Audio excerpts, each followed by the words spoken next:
Greater Noida விவகாரத்தில் பொதுமக்களை தவறான முறையில் வழிநடத்திச் செல்வதாக எதிர்க்கட்சிகளை உத்தரப்பிரதேச முதல்வர் கடுமையாக சாடியுள்ளார். நிலங்களை கையகப்படுத்திய விவகாரம் தொடர்பாக கிரேட்டர் நொய்டாவில் உள்ள பட்டாபர்சோல் கிராமத்தில் கடந்த 7ஆம் தேதி போலீஸ் விவசாயிகளிடையே நடந்த மோதலில் 4 பேர் கொல்லப்பட்டனர். இதனால் காங்கிரஸ், பாரதிய ஜனதா, சமாஜ்வாடி, ராஷ்டிரிய லோக்தள் என ஒட்டுமொத்த எதிர்க்கட்சிகளும் முதல்வர் மாயாவதியை குற்றம் சாட்டி பதவி விலக போர்க்கொடி உயர்த்தியுள்ளன. இந்நிலையில் முதல்வர் மாயாவதி லக்னோவில் நிருபர்களை சந்தித்து குற்றச்சாட்டுகள் எல்லாம் பொய் என்று கூறினார். எதிர்க்கட்சிகள் சொல்வது போல் விரைவுச் சாலைக்காகவோ தனியார் கட்டுமான நிறுவனத்துக்காகவோ நிலம் கையகப்படுத்தப்படவில்லை என்றும் கிரேட்டர் நொய்டா மாஸ்டர் பிளான் திட்டத்துக்காகத்தான் நிலம் கையகப்படுத்தப்பட்டது என்றும் மாயாவதி விளக்கம் அளித்துள்ளார்.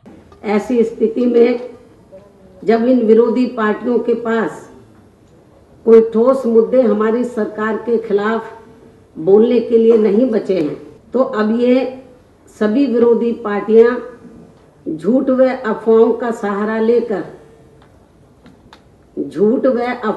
सहारा लेकर प्रदेश की जनता को गुमराह करके यहाँ कानून व्यवस्था की स्थिति को खराब करने की कोशिश में लगी हुई है। घटना का यहाँ के किसानों की जमीन के मुआवजे को लेकर कोई लेना देना नहीं है, क्योंकि संबंधित गांव के किसानों ने सन 2009-10 में ग्रेटर नोएडा अथॉरिटी को जमीन दी थी, जिसका अथॉरिटी से वहां के किसानों ने पूरा मुआवजा भी उठा लिया था।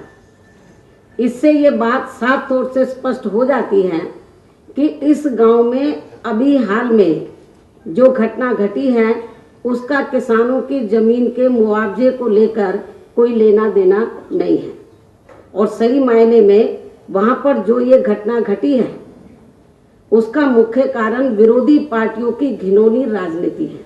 நிலங்களை கையகப்படுத்துவதை வரன்முறைப்படுத்தும் சட்டத்தை கொண்டுவர வேண்டுமென பலமுறை மத்திய அரசுக்கு தான் கடிதம் எழுதியதாகவும், காங்கிரஸ் பொதுச் செயலாளர் ராகுலுக்கு உண்மையிலேயே விவசாயிகள் மீது அக்கறை இருக்குமானால் மத்திய அரசிடம் நெருக்கடி தர வேண்டும் எனவும் கூறினார். इसलिए कांग्रेस के युवराज को भी मेरा यही कहना है कि उत्तर प्रदेश या पूरे देश में किसानों की जमीन अधिग्रहण को लेकर इनको जो भी लड़ाई लड़नी है उससे पहले इनको अपने खुद के घर में ही ये लड़ाई लड़नी चाहिए, जिसका फैसला करना उनकी पार्टी के नेतृत्व में चल रही केंद्र की सरकार के हाथ में है. लेकिन मुझे ऐसा लगता है कि उसके घर में इस बेचारे की ज्यादा कुछ चल नहीं पा रही है, जिससे दुखी होकर अब वह अपना गुस्सा कल की तरह ओछी वह गिरी हुई ड्रामेबाजी करके निकाल रहा है. 2012ஆம் ஆண்டு நடக்கவுள்ள சட்டசபை தேர்தலை மனதில் கொண்டு எதிர்க்கட்சிகள் செயல்படுவதாக குற்றம் சாட்டிய மாயாவதி, எதிர்க்கட்சிகளிடம் மக்கள் முட்டாள்களாகிவிடக் கூடாது என்றும் வேண்டுகோள் விடுத்தார்.